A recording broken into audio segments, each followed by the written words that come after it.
Sa mundo ng volleyball, kinumpirma ng volleyball team na Cherry Tigo na under negotiation pa ang issue hinggil sa kontrata ng star player nito na si Ea Laure.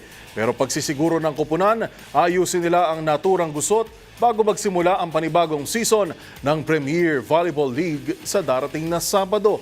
Ang mga detalye tutukan sa report ni Millie Borja.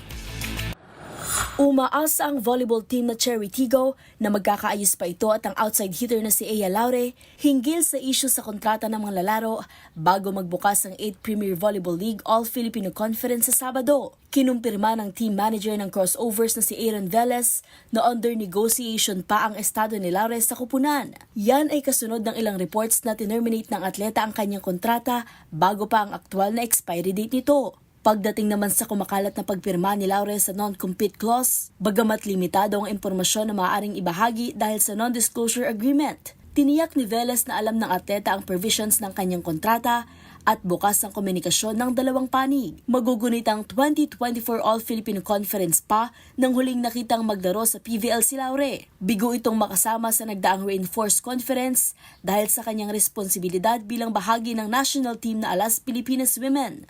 Samantala, para sa pamunuan ng PVL, hindi umano sila mangingialam sa internal issue na tanging sina Ea at Cherry Tigo lamang ang makakaresolba. Sinabi rin ng League Commissioner na si Sherwin Malonzo na sa oras na magkaroon si Laure ng clearance sa pag-alis sa kanyang team, maaari namang lumipat at maglaro sa ibang kupunan ang dating UST standout. So November 9, magbabalik aksyon ng ikawalong season ng PVL para sa All-Filipino Conference na tatagal hanggang April 2025. Magsisilbing opening games ang Galleries kontra Akari at Petrogas laban sa Chocomucho sa PhilSports Arena sa Pasig City. Para sa MBC TV Network News, ito si Millie Borja, una sa Pilipinas, una sa Pilipino.